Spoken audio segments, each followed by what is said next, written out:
Sinimulan ulit na gawin ang bahay ng Kuya Pyoks ko. Halos 10 taong skeleton lang yon kasi naubusan ng budget. Kabibili pa lang ng bakal, buhangin at semento, bumulong na ang demonyo sa likod ko.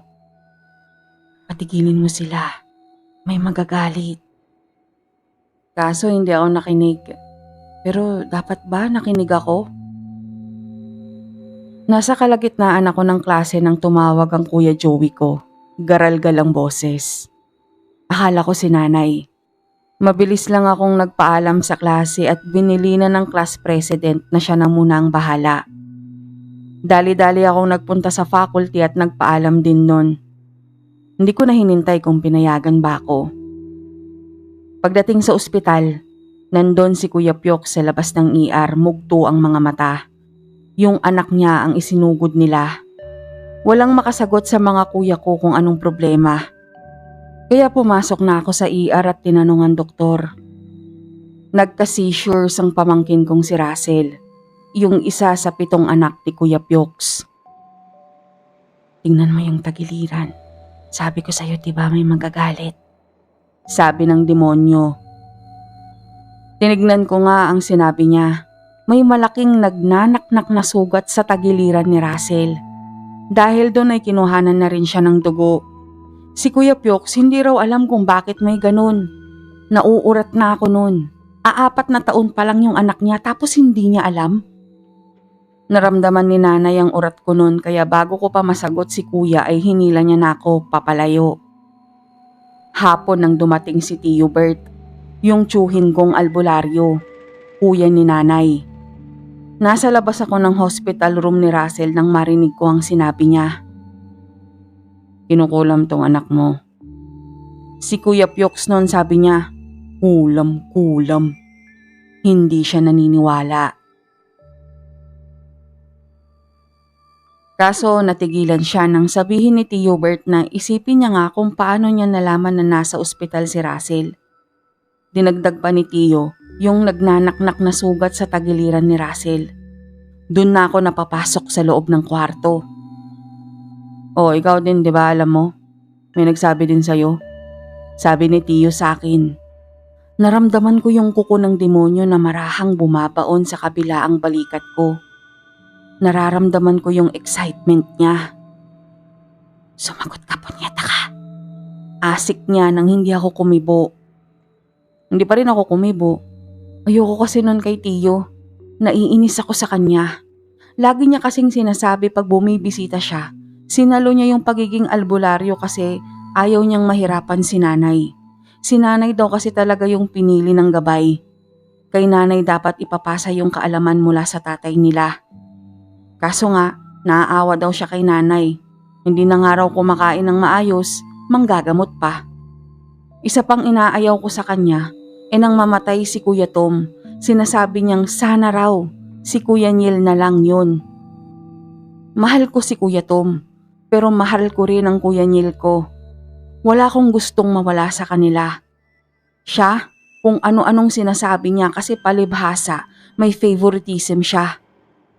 Nung lamay nga alam ko narinig niya ako nang sagutin ko siya na sana wala na lang namatay sa mga kuya ko. Sana, siya na lang. Inuwi si Russell makalipas ang 1 linggo. Normal lahat ng test niya bukod sa infection niya sa dugo na nagamot naman sa ospital. Sa swero pinadaan yung antibiotic. Linggo nang makauwi siya. Yung sugat niya sa tagiliran, tuyo na. Kaya lang pagka-uwi namin umaray ang bata, kinahapunan at tinuro ang likod ng hita niya. May sugat na naman. Malaki. Parang pinaso. Binalik namin siya sa ospital. Ni-refer kami sa dermatologist. Kaya lang nang uuwi na kami, biglang tumirik ang mga mata ni Russell. Bumula ang bibig. Puti lang ang makikita mo sa mga mata niya. Tapos yung bulang kulay puti, dahan-dahan naging pink. Hanggang sa maging pula na. Nakagat niya na ang dila niya. Pinalabas noon ng ER sila Kuya Pyoks. Ako lang ang natira na nakatulala. Kasi Kasi may maliit na nilalang ang nasa ibabaw ng pamangkin ko. Parang duwende. Basta maliit na taong may kulubot na balat at nakahubad. Yung ari niya mas mahaba ata sa bias niya. Tapos may hawak siyang tungkod na pamilyar sa akin. Yung tungkod na yun, mas matangkad talaga sa maliit na nilalang na yun. At sinasalaksak niya yun sa bibig ni Russell. Huwag kang lalapit, delikado. Mapapano ka? Lagot ako kay amo. Sabi ng demonyo. Binaon niya ang mga kuko sa dibdib ko. Masakit, mainit, pero tiniis ko. Nag-flatline na kasi si Russell eh. Ayoko na maagaw ang atensyon nila. Gusto ko nakafocus sila sa kanya. Kaso, nakamulat siyang nalagutan ng hininga. Nakatingin ng direkta sa akin ang mga mata niya. Sabi ko sa'yo, diba? Patigilin mo sila sa pagtutuloy ng bahay ni Kuya. May magagalit ka ako eh. Sabi ng demonyo habang pinupunasan niya ang mga luhang nag-uunahang umagos sa mga mata ko. Ikalawang araw ng burol ni Russell nagkagulo at ako ang nagsimula. Bumalik ako sa pagyoyosi pero ayaw kong ipakita sa nanay ko kaya sa tindahan ako. Tapos tinabihan ako ni Japox. Pre, condolence. May sasabihin ako pre pero wag mo nang sabihin kay Kagawad Simula niya. Si Kuya Pyox ang kagawad na tinutukoy niya. Tumango naman ako. Sa iyo ko sasabihin kasi ikaw yung pinakakalmado sa mga kuya mo. Si Milagring, kahapon kasi sabi niya, kulam daw yung nangyari kay Russell. Nagkamali daw ng nakulam si nanay niyo. Ang daming nakarinig pre. May parang nag-click sa utak ko. Mula nung sa ER pa lang, hindi na nawala sa isip ko kung saan ko nakita yung tungkod. Naalala ko na sa sinabi ni Japox. Hindi ko na nga siya pinatapos magsalita. May mga sinasabi pa siya pero umalis na ako.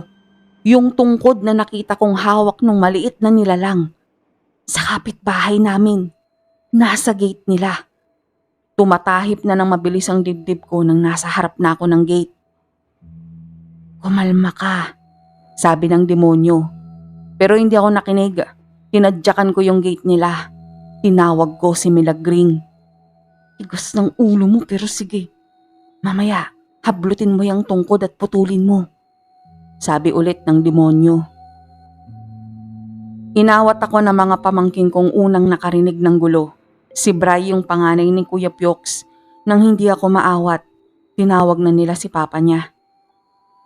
Anong nangyayari sa'yo, Moon? Huwag kang magwala, teacher ka pa man ay. Sita sa akin ni Kuya Manuel.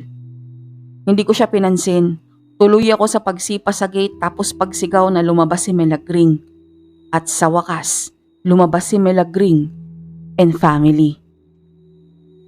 Ano yung putang inang sinasabi mong matanda ka? Hindi man kukulam ang nanay ko, punyeta ka. Singhal ko.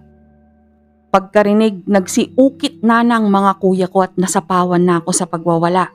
Imbis nga lang na itanggi ng matanda ang chismis. Proud na proud pa siya na inamin. Bakit? Totoo naman, mangkukulam yung si Aning Mangkukulam tatay niya. Lahat ng kapestihan dito sa atin, siya ang may gawa. Katangahan niya lang na nakulam niya ang sariling apo niya imbis na apo ko. Sabi niya na nakapamiwang pa. Tumawa ang demonyo.